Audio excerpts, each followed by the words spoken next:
crisis response, and technology for advancing continuity of care. This may be the most Floridian of all the talks happening at the ViVE conference this week.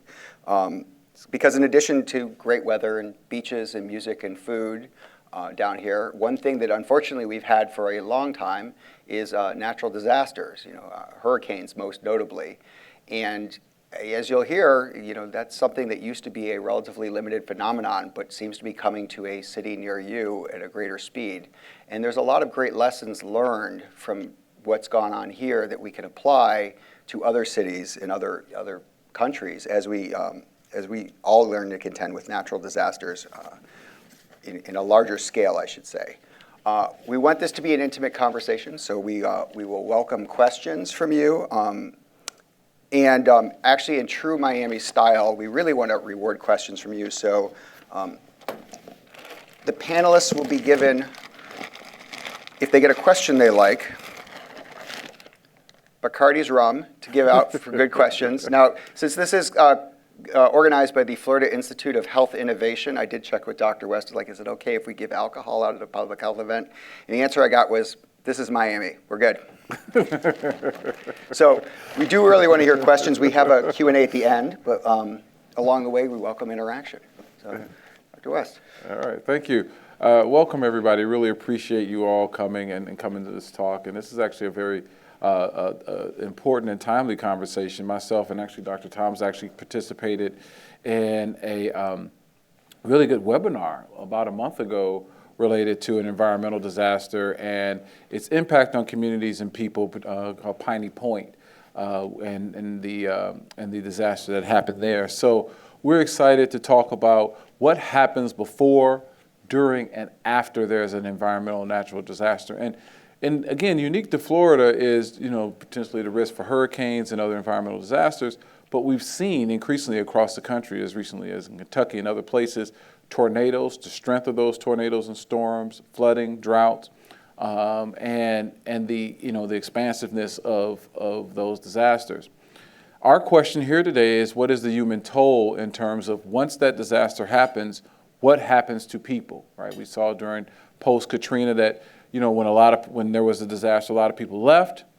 They went and they dispersed into a number of cities, and the question was, what happened to them, right? What happened to their care, if they were on dialysis, if they were preparing for a heart transplant, if they were pregnant, what happened to them, and what was the process by which, we made sure that they were, kept their appointments, that someone checked on their medication, their well-being, and had some kind of measure in terms of their health, well-being outcomes.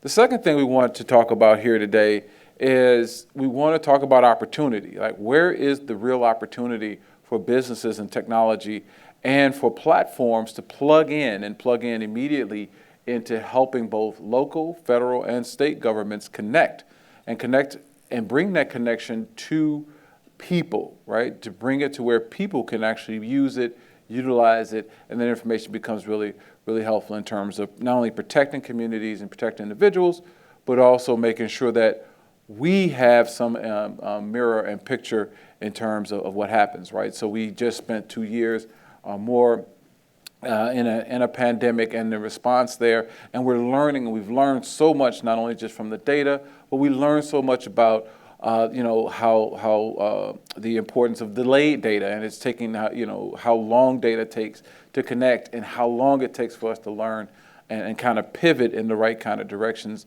And we also learn what happens with kind of the mistakes, if you will, when you have these kind of disconnected and disjointed databases and systems. So welcome. We are excited about today's conversation, and I will turn it back over to the moderator to introduce our guests, and then we'll have a conversation. Yeah. You're better off just letting the guests introduce themselves, but we've got a really great lineup here and also for the Act 2 of the panel. By the way, I'll say, if you feel a little disheartened at the end of Act 1, stick around for Act 2, because we're going to talk a lot of the challenges in Act 1, but in Act 2 we get to talk a lot about solutions that are already proven and working and point the way forward. But I'll let each of the panelists introduce themselves, maybe tell us a little bit about your background, what you're working on today, and kind of how that connects to this topic. Okay. I'm Catherine Toms. I'm a public health physician, and Previously, I focused on maternal and child health, mainly building programs that were aimed at reducing maternal and infant mortality. And about 2018, I realized that the connection between climate change impacts and how that is a threat to everyone's health. And I realized that no matter what I did to help the people I served in maternal and child health, nothing was more important than addressing these growing climate threats. So I pivoted, and I've been using all my time focusing on, through Florida Clinicians for Climate Action, educating other healthcare providers, the public, and lawmakers about the different ways that climate impacts our health. I also am senior advisor for the international organization Healthcare Without Harm. And basically what Healthcare Without Harm does is we work with health systems in the US, but around the world, to help them. We give them the tools and the expertise to reduce their environmental footprint. So globally, health systems account for almost 5% of greenhouse gas emissions. And in the US, we are a very energy-intensive health system, and we account for 8.5% of greenhouse gas emissions in the US. So there's a lot that we can do to both reduce our impact and be a pillar in the community to lead that. But not only that, when it comes to reducing those impacts, at the same time that we do that, we're making the air cleaner. We're making sure that we don't use up our freshwater reserves.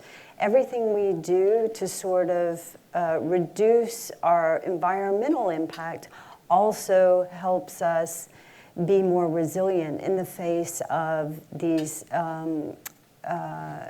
ever-increasing storms and challenges that we see. So we can just delve into that a little bit more. I'll let Terrell introduce himself. All right, thank you, Catherine. My name is Terrell Anderson. I'm an Executive Vice President of Clinify Health, and I'm responsible for strategy and growth within that organization. Just some highlights quickly, and I'll go into my background. Clinify Health really is a digital health company, and we work with payers and providers to really take a look at their care delivery models and try to see where we can enhance those models with our platform, with the goal to transition them to alternative payment models. That's it from a very high-level perspective, but one thing that we also focus on is bringing in social determinants of health data. So we'll talk through that a little bit later, as we talk about national disasters and what that really means. But to give you some insight in terms of my background and also why this is very important to me, I spent time always working with the underserved community in many different, I would say, positions that I've held throughout my career. Some on the financial services side, but also some really on the social service side, mental health organizations, but also from a managed care organization standpoint as well. I was COO for a managed care organization that focused primarily on the Medicaid population. With that, we deployed resources out into the community. We built community partnerships, not only just with agencies, but also other types of platforms around churches, other types of vehicles where we knew that individuals would go to on a regular basis to get information. And we can talk through that a little bit later as we start thinking about a natural disaster and what does that mean, because community, I think, is very important in terms of how we start thinking about communicating and providing information and being proactive in terms of what we may want to do in terms of deploying resources. The next piece of this is now transitioning over to where I am now as Clinify Health, which I told you exactly what we do today. We are partnering with payers, providers, but also community-based organizations as well to provide data insights, Part of those data insights will allow for individuals and agencies, companies, hospitals to be more proactive as they start thinking about how they deliver care. So when you start thinking about data, aggregation, and connecting the dots along the way, if you think about FEMA, you think about all these other types of agencies in a national disaster standpoint, data sharing and having access to this information to be able to locate individuals if they're in a hospital being discharged or if they have chronic conditions. How do you administer that care during those situations will be essential, and that's going to be part of our talk today. So I'll pause there and turn it over to Tom. Randy. Thanks. No, this is great. I feel intimidated by the caliber of the panel I'm facilitating. I'm mostly going to just let you all talk. It would be good to get a sense. Let's get a show of hands for the audience. So how many people here have personally lived through a natural disaster? Or you could add an environmental catastrophe. Okay. How many of you have ever been engaged with helping a family member, friend, loved one who was, you weren't there, but they were there? Okay, so we got a few more hands. And how many of you, is this literally like your very first time in this subject? You live in a place that's really chill and you've never thought about it. Okay, so we got a hand back there also. Fair enough, good, so that's a useful mix.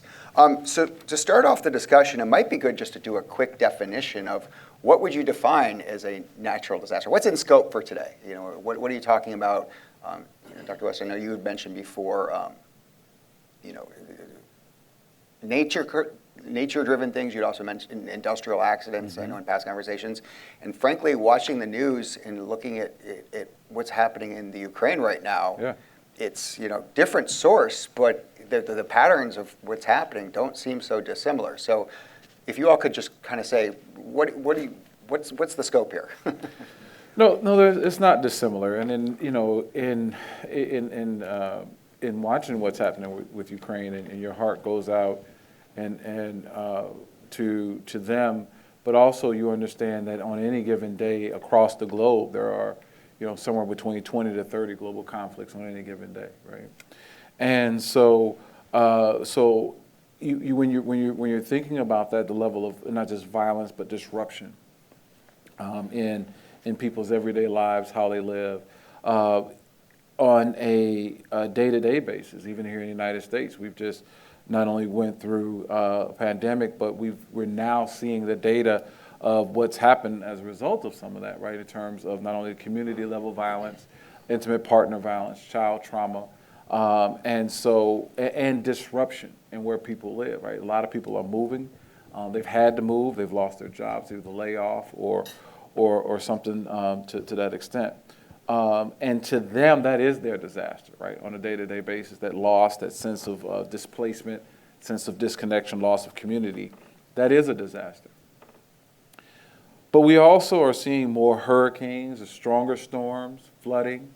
We're talking about that. We are here in South Florida, where that is, a big concern in terms of rising sea level.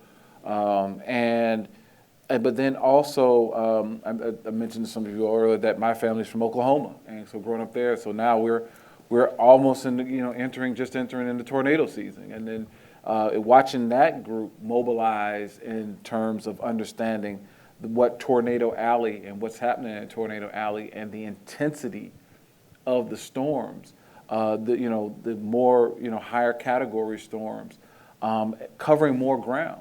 So an increasing number of those storms where the funnel clouds are not only stronger but wider, right? So and they're moving with more more speed and destruction. That's happening more, and then we're also dealing with drought and in California, right?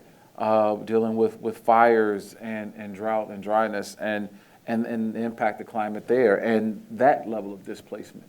So we can see it happening, right? Even in urban areas, New York, upstate, right? More tornadoes and more storms, the impact of those storms along the eastern seaboard, more snow in the way where it's hitting.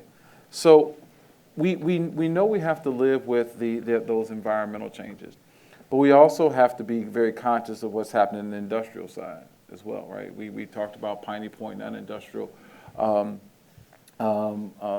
a disaster in northern Florida, and its impact on community. And we still have to figure out what that's going to look like, right? So when it happens, what does it actually look like? How long is it going to take us to actually measure and see what the impacts of those storms are?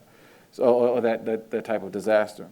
So that's what we're talking about today, is that when there are those environmental disasters such as tornadoes, hurricanes, massive flood events, drought, but when there are industrial disasters as well, chemical spills, gypsum, plants exploding, fires in these types of plants, environmental air quality, air pollution,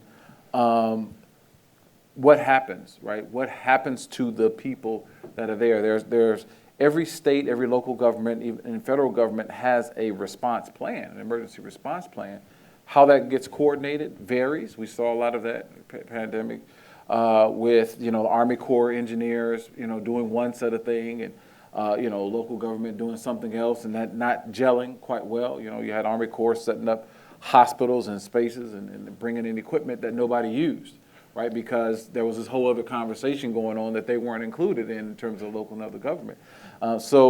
Where could those resources been reallocated? And I think that's one of the things that being here, not only in Florida, but in the work we're doing, because the Florida Institute of Health Innovation is a state public health institute, which is a part of the National Network of Public Health Institutes. And being a part of that National Network of Public Health Institutes, which is headquartered in New Orleans, we've partnered with them to be the hurricane response hub to start mapping some of that data, to create story maps, and some of that's on our Florida Institute website, where we started to really develop the stories that go with that level of destruction and destructiveness, and working with that National Network of Public Health Institutes to develop a way to create not just the ones and the zeros, right? The heat indexes and the way in which you index that on a map, but connecting it to actual stories of people, right? If I have to leave and I'm displaced from my home, when do I come back? And if I come back and my home is gone, what do I do? Right? Where do I go? What's the next plan? And so that's quite a bit of what we're talking about today. And what we have realized in our conversation is that you get these kind of pillars and silos of people who have a lot of data, a lot of information, and it's not really connected and used in a way that helps organizations, communities, even at grassroots level of people who do kind of door-to-door home visits and the like, mobilize in a way that prepares people for the next circumstance. So what we're hoping to get out of today's conversation is not only talking about those challenges, but talking about the opportunities of where technology can bring us together. Yes, question from the audience, please. And we'll repeat it so it hits the mic. So thank you so much for this very important panel. My question is, based upon your introductory statement, is how do you mitigate the plethora of disinformation that jives with the science that you just talked about, heat maps and things like that, and you live in a state, and I like to have real conversations, right? You live in a state that has been the focus of manufacturing so much disinformation. COVID, it's not real, don't wear a mask, things like that. I'm from California. So when I travel from LA to here, especially, when the pandemic was really rolling, I'd come to Florida and they were looking at me like I was crazy when I had a mask on. So how do you take the science that you have and all the data and actualize or execute or strategize in the middle of that? Mm-hmm. So again, you brought up the conversation of real talk, is that... Sorry, Dr. Wesley, could you kind of repeat the summary of the question? The question was, how do you take data, science, and if I'm understanding you correctly, and mesh it with some of the kind of the policy action and reactions that you see, and then how. Not even policy, just disinformation. Well, I'm bringing that to the end point because I'm an epidemiologist, and I've had a chance to look at data, et cetera, and so that's a two-sided sword. It's a two-sided sword in terms of disinformation. That sword swung both ways. And the data in and of itself speaks for itself. However, its interpretation, is driven by, both political and other regional interests. And so that was a two-sided sword. As growing, when I was going through graduate school, as an example, we had a big sign in our data lab that said that the humor in statistics is in its objectivity. Okay, and what that meant was that when you look at data in and of itself, you can have the same kind of results. I mean, the data spoke for itself for quite a while, but the way in which it was interpreted and where it was used, that was a two-sided sword that swung both ways. And so that's actually a bit of what we're talking about here, and we can continue to have that conversation because you can say where risk is. I mean, all of us, whether you're population health manager, what have you, you could say where there is risk and where there's true measurable risk and who the populations are that are at risk, right? That was very clear and continues to be clear. However, when there's policy that goes with that and or political and other agendas that go with it, then that can all get muddled, right? When politics and medicine clash, politics will always win. So, and that's a hard fact and that's a hard truth in our country. And so within that, what is misinformation, right? What something was misinformation before, now today is not. And that's a truth, right? But in saying that, then people, there's the attacking of people and all of that, and that becomes very dangerous because we see that happen to people who don't have a voice. And by that, what I mean is that right now, one of the tragedies that has come out of that, and Pew Charitable Trust and others have done studies related to this, is that people do not trust scientists anymore.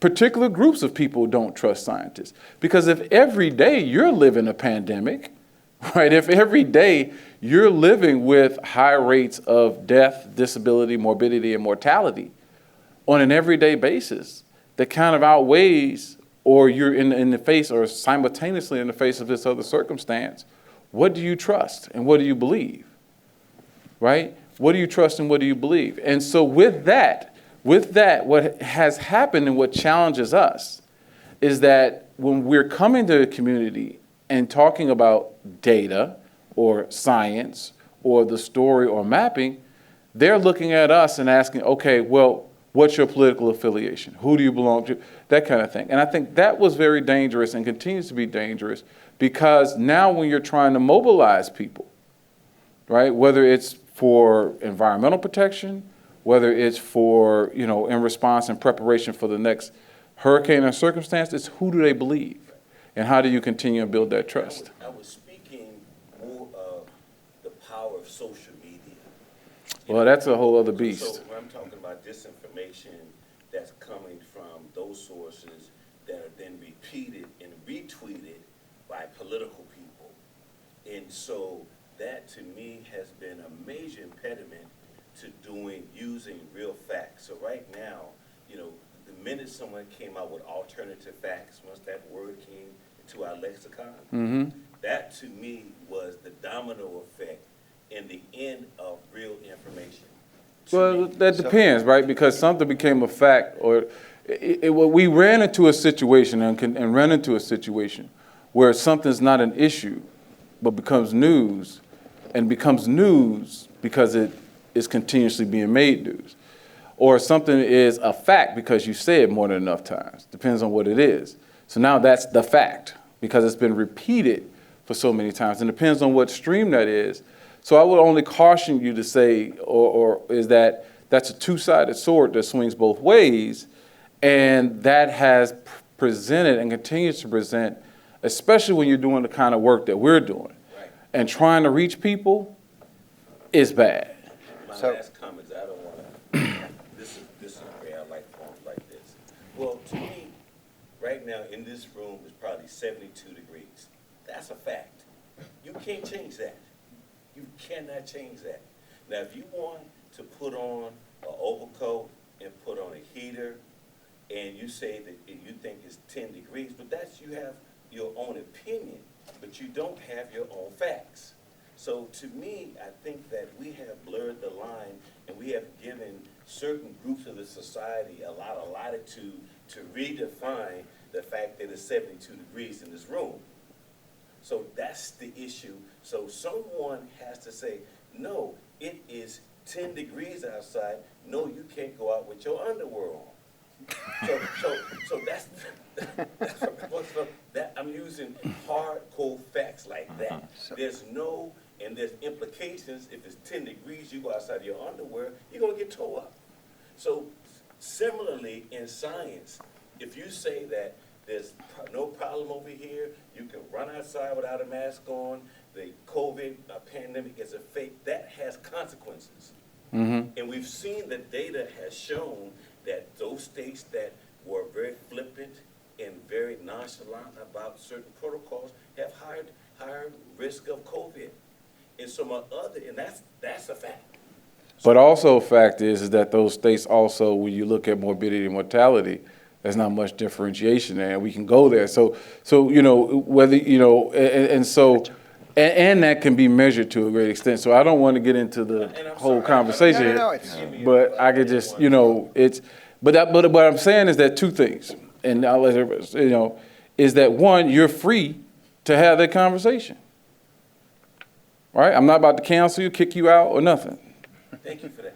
Right? And so my hope is that to allow somebody else to also have the conversation with you, and they also not be kicked out or canceled or had a badge canceled out of the conference. You see what I'm saying? So that's a reality and a fact.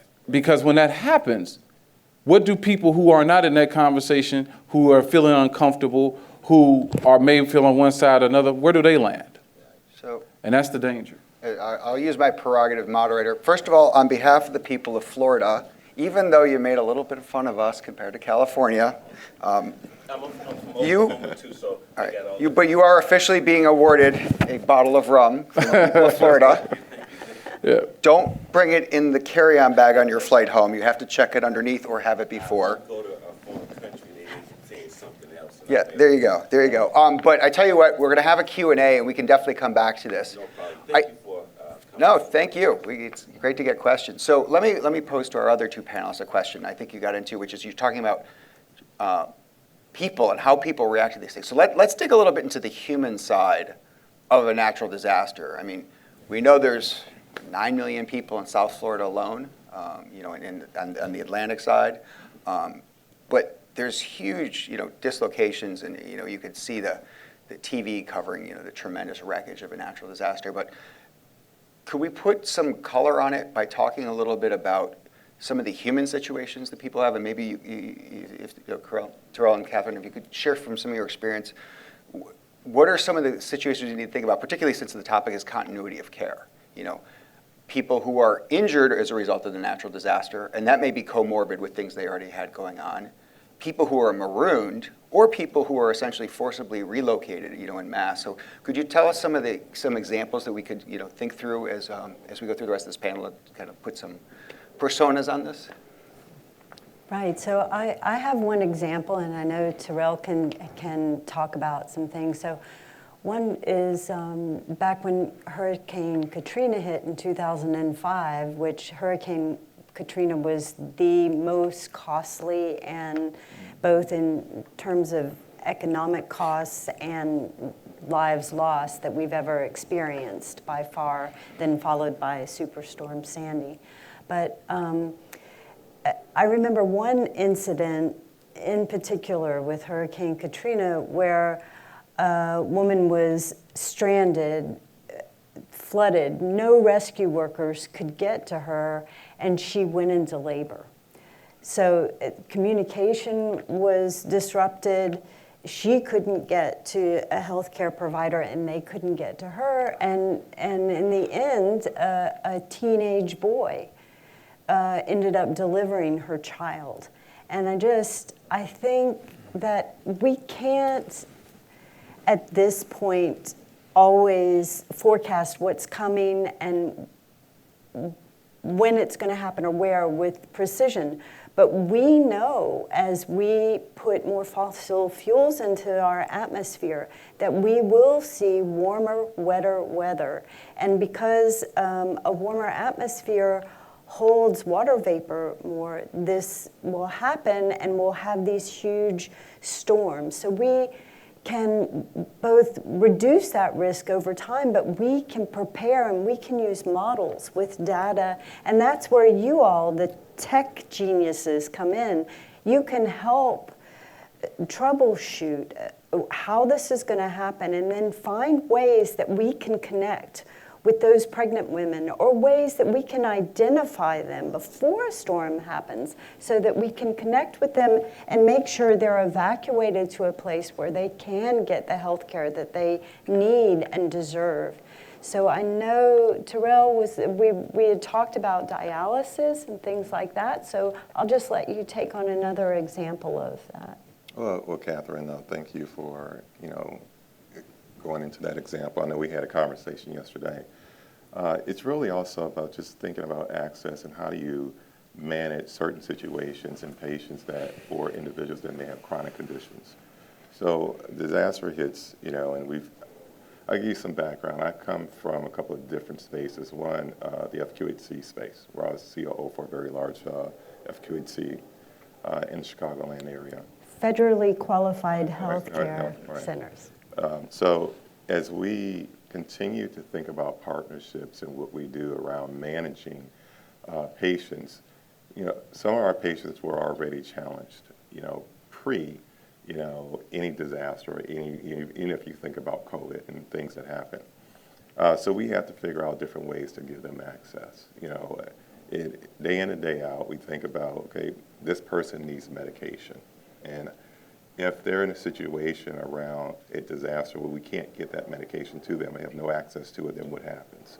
So where Catherine and I were talking about yesterday is like, how can we be more proactive in nature and understand we have the data. We understand where there's chronic conditions in certain communities, environmental issues in certain communities. We know that we all talk about social determinants of health, right? So how do we turn that into more actionable action? And then start planning accordingly. Real stories in terms of would be on the phone talking to certain patients that, in the Chicagoland area, it could be a winter storm, and you can't get out. You have no way of transportation. A lot of individuals didn't have transportation, or have no access to get my medication. I have no access to try to get to my primary care physician or my specialist. What do you do? How do we handle that? Now, in the midst of technology, we have some solutions that are in place, to fulfill some of those needs and to expand access. But the other component around that is thinking about how do we leverage data in a way that we can be proactive, but also partner with the communities and the community-based organizations to help these individuals as we continue to move forward. Dr. West alluded to one scenario where we had all the resources, but we applied the resources to the wrong community. And part of that, well, why did we do that? In my opinion, it's a lack of using the intel and the data that we already have. So as we start thinking about how do we aggregate data and share data, that is a whole nother conversation. How do you share that data to enact, basically a plan and be more proactive in terms of deploying scarce resources that you already have? From an FQHC standpoint, we have connections within the community. So you have to start thinking about another barrier is people think about trust. And how do you trust also your providers, and how do you build that trust? And I'm hovering around the FQHC world because you have about 1,400, 1,500 FQHCs throughout the United States of America right now. And they serve somewhere between 30 million patients, right, overall. Very large pool. And because it's a community-based health center, many of those individuals go there and they trust those providers. And when outreach occurs, you've built that relationship and they trust. And then we also have mechanisms in place where they can actually get the prescriptions, deliver those prescriptions in different ways, and also provide other types of technology around services of telehealth providers that they actually can reach out to. But, you know, I don't want to ramble here, but I think there's a number of different examples of how we can do better and how we can use data in a way to position resources and to deploy, you know, resources to help individuals in the community if they're in a national disaster. I can give you another really good example. Just before the pandemic shut down, we were conducting nursing assessments. A group of us were conducting assessments of nursing homes in a city, in a county, large county. And we had a team of people who were going into the nursing homes to conduct their health needs assessments remotely. I mean, we're going in there, gathering the data, using iPads and other devices to gather that information. As the news and fear and everything and response for the pandemic ramped up, not only could we not get to the nursing homes anymore, the staff couldn't. Family members couldn't. And, you know, the information went out from the plan, from the health plan, from other agencies that, hey, there's no one here. The staff isn't here. We can't get in. Doctors can't get in. And people were literally abandoned, right? And you kind of understood what was happening from a staff standpoint. You know, you're underpaid. You're making $13, $15, $20 an hour. You don't know, because you're engulfed in fear, and you don't know what's happening. And other staff as well. And there was no plan on a federal, state, or other level to respond to what was happening to that abandonment. And even a large health plan was sending out the notice to the state and to other people like, hey, there's nobody in these facilities with these people. For weeks and months. I mean, like, it was going on, and no one was there. And so when you were saying that, everyone was like, well, people kind of ignored it. So that was one of the first,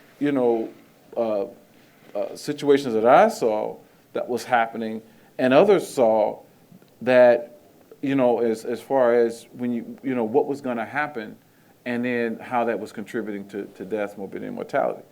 And so that's an example of what we're saying about how do you coordinate that when that's happening, and who's going to be responsible, and how do you educate, train, and provide the staff and or whoever the respondents are with the right level of equipment and support. So that probably flows into our next question, which is, a couple of years ago, there was a meme going around LinkedIn. It was a business meme that said, I've always thought that most conspiracy theorists have never been project managers because I find their optimism to be adorable. So I'll ask the adorable question. Why can't we just write the plan and execute it? What makes this so hard? That's a very good question, and that's what we're here, to try to answer. And as you've heard me say a couple times, I think what it is that it's how do you get people to play in the sandbox together, right?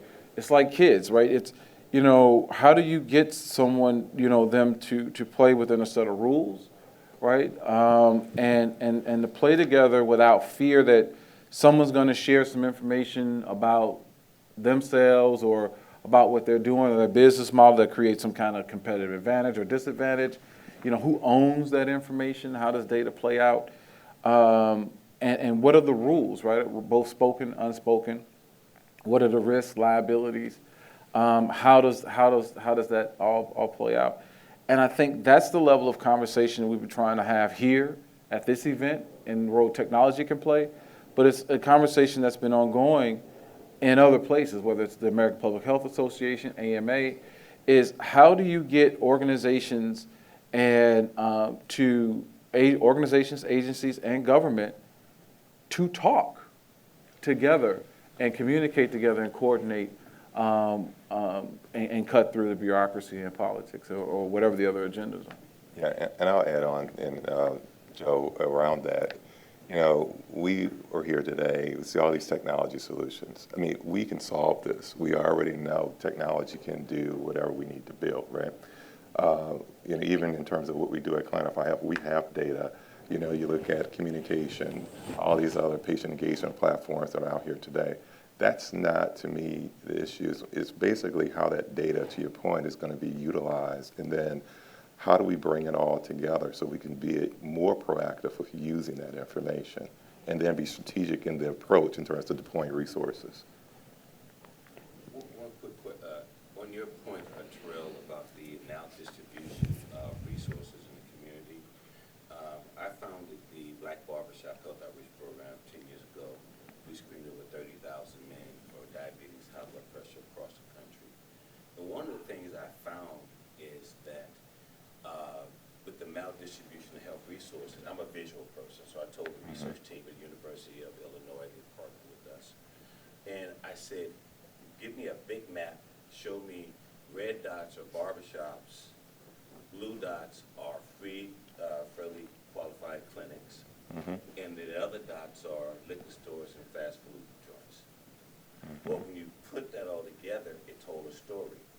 For all of the clinics, fairly funded clinics, were outside of where the real action was, where cardiovascular disease was. So we had the data. So now we were able to take those clinics that were there and act as community connectors. So you need a community connector. For example, we'd have a barbershop in Los Angeles, and right down the street is one of those clinics. They're not involved with the clinic, so we would go knock on the door and say, we'd like you to be a part of our screening activity in the barbershop. Who, us? You need someone to welcome them in to this whole little world. And they're sitting there never thinking that they would be invited to the African American men's country club, which is the barbershop. So they would sit there not knowing that it was, nobody's going to beat you up. Nobody. So someone has to be the community connector to me to bring all of those ununited, ununiform resources that are already there. To me, what I found with Black Barbershop, we have all the resources there, but they're scattered and they're not under one theme of let's do this. So one of the things we did in Chicago, we did Chicago, we did New York, we did Philadelphia, we did Atlanta, and it's the same thing. The resources are there, but they don't talk to each other because of, number one, fear, racism, and all types of other things. So someone needs to be that community connector to invite everybody in for one common cause. So, I'm a gerontologist. By the way, let me quickly repeat the question because I don't know if it got picked up on the microphone, but basically you're involved with some fascinating work with doing community health outreach through barbershops in the African American community. By the way, I was looking for you 6 months ago for a panel and I couldn't find you, and the person at UCLA wouldn't put me through to you apparently. And I think your question and comment were really about community engagement is one piece. So you talk about economic and business rivalries and disincentives, but there's also a matter of just being on the ground and building human relationships. Is that an accurate summary? Because how can you take that data and operationalize it? I'm always resistant to go to programs and someone shows a bar graph and someone shows a pie graph.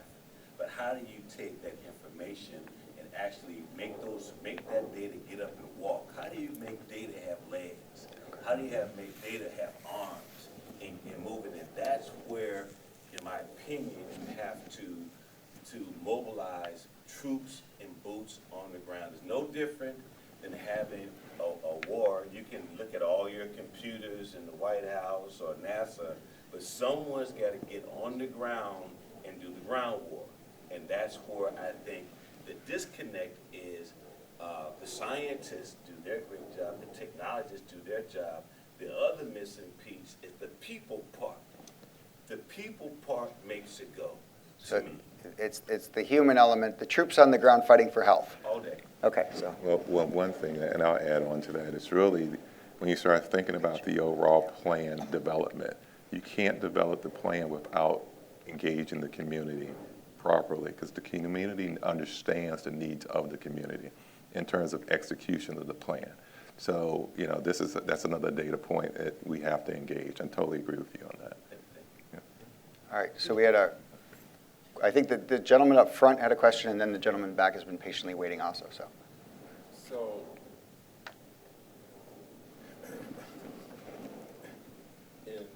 to go to the Hurricane Katrina point, as a gerontologist, we had several older adults who were left in the middle of the street, dead.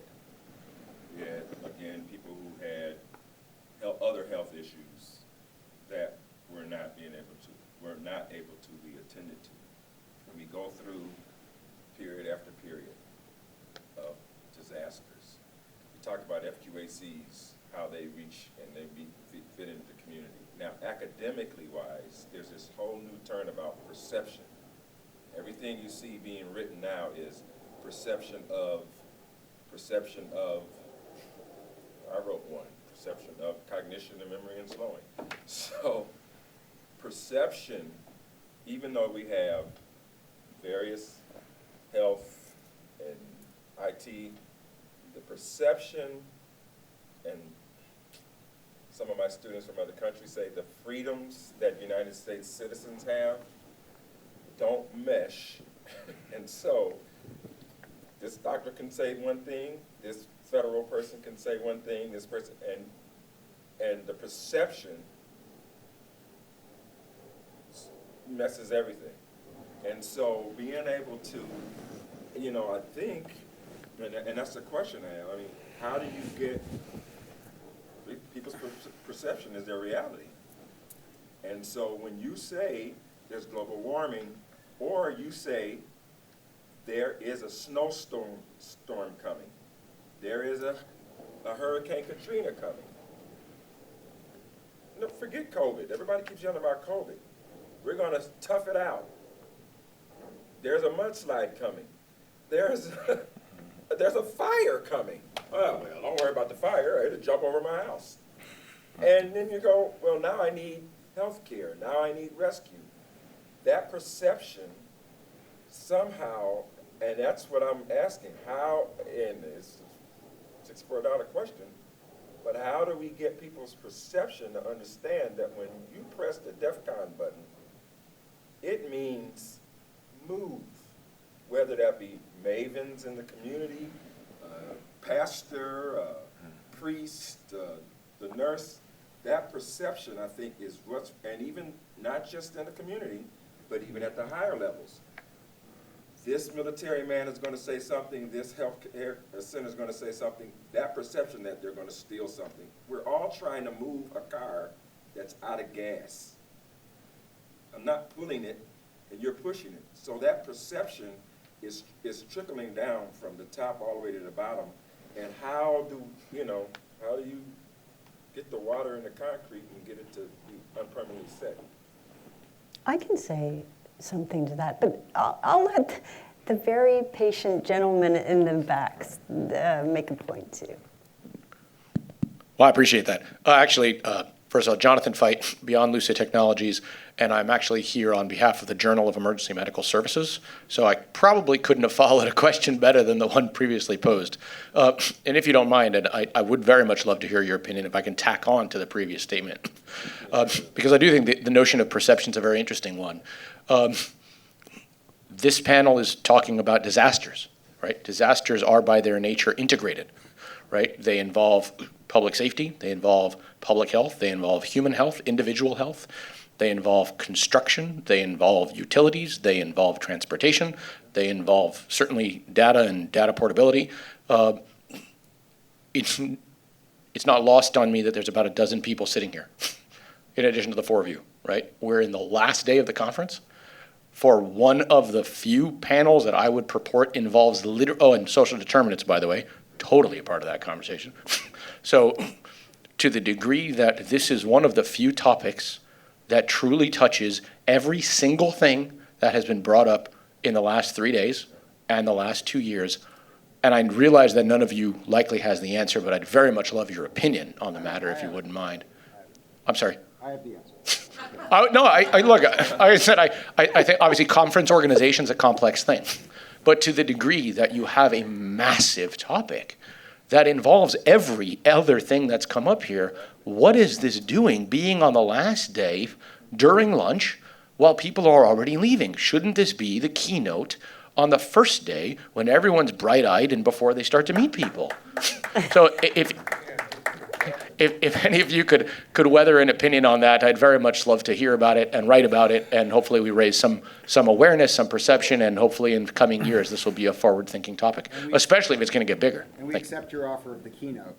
That was just a prelude to my question. No, that's appreciate that. Actually, please, if you could pass the mic with questions, that's terrific for the future when we have questions. So, but Yeah. first, No, let's, you had the answer. I want to hear the answer. I write software for medical devices. He's I don't owed know. a bottle of rum, and You can both get bottles of rum. yeah, You can take the attention off of me. But you had the answer. And in fact, if you, sir, you had the answer. I'll pass back the Bacardi here. But no, I don't. I'm just the facilitator. I don't have any answers. If you wouldn't mind passing one to the other gentleman. I mean, I think that, one is that we all understand that medicine is an art and healthcare is a business, and so with that, there are driving forces that shape conversations. As I heard one of the keynotes. Talk all of the innovation and the entire driver of the conversation was who's the buyer, right? Who's the buyer? How do we get Medicare and CMS and folks to pay for it, and how do we get the large? How do we drive what are our revenue makers? In this circumstance, that's a challenge, right? To put that in the context of conversation, and I think that's something that we do have to put on the table. Sorry, I interrupted. No, you, not Jason. at all. I just think, I can't wait till we move on to solutions, but I really love these comments. They are just so valuable. And to your point, I think this needs to be all done before an event occurs. And for me, with the climate crisis, it's not just that one event. For example, with increasing heat, it's the number one disaster killer of disasters in the U.S., more than anything else annually. And it's a silent killer because we don't hear about that in the news, and it really impacts frontline communities most, mainly because they are already dealing with untreated health issues, diabetes, heart disease, high blood pressure. So we like to say in the climate and health world that climate is a threat multiplier. So, and it also multiplies risk when you already have untreated issues. Someone who's exposed to heat who has sickle cell, or they're more likely to go into a crisis because they get dehydrated, and that brings on a crisis. So there are a lot of things we need to do in advance, but when it comes to healthcare systems, that needs to be done in advance. We need to harden our facilities and our communities. So in Joplin, there was a hospital that was devastated. The 2 floors were ripped off. The water lines were exposed, and there was lots of flooding. The backup generators were torn from their foundations. So these are things we need to do beforehand, and some hospitals have done that. Like NYU Langone, after Superstorm Sandy, went back in, and they did things that made their environmental footprint go down. They installed solar panels. They did PPOs, agreements with other renewable energy companies to get wind energy and to also get hydroelectricity that would not only reduce their greenhouse gases, but they made them more resilient when there was a storm. And things like that you can do, and it's all of us in the room coming together to build resilience in our communities, having healthier people so they're not at risk when there's a heat wave going through, not at risk when they get injured after a storm. Their diabetes is under control so that when they do have a break, there are not other things that need to be managed before they can go into surgery. Things like that we can all do together, and you guys are really important, and the community is important. For example, a quick example in South Florida.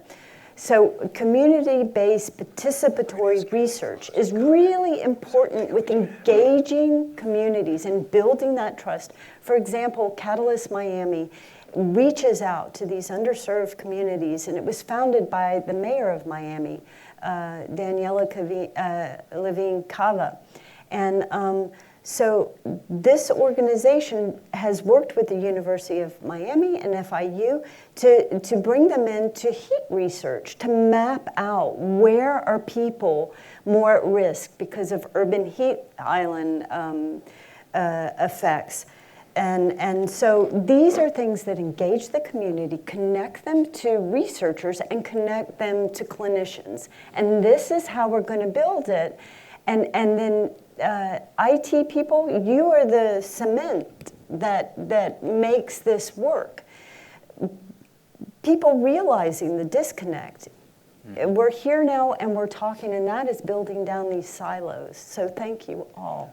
Fresh off the press, check my mail from my phone. It says the General Land Office in Texas discriminated against minorities when denying flood aid to Houston and Harris County during the Hurricane Harvey.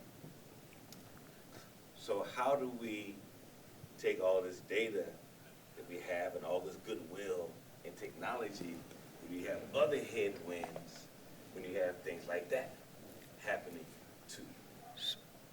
All right, so I love the question, but I'm already over time, and I hate to cut into other panelists, so let me propose this. There's a lot of great topics here, a lot of, frankly, overwhelming issues. Terrell, maybe you could close with a story of something concrete you've done with data that points the way for what we can do. And what I would suggest is we have a Q&A at the end after the second panel, so don't go away. For those of you who are new, there are bottles of rum if you ask a good question. So stay for part two. But maybe give us something positive. We're Americans, we have to leave on a positive note. You know, I think just thinking this through in terms of how we leverage technology, you know, in this world today, we have a lot of innovation that's happening. And it really, I think it's all about mobility. You know, some things that we're looking to do, you know, our platform is mobile. So it's being able to have technology out in the communities and understanding basically what conditions are occurring within the community and how do you then connect them, you know, and then how do you share that information with all the necessary agencies so that we can have the proper insights. You know, like as I stated, we know certain areas around social determinants of health are, you know, there's barriers in many different communities already. We already have that data. So again, we bring it in, we ingest that data, we inform basically the clinicians of this information and the care coordination teams and all the other community-based organizations that we work with.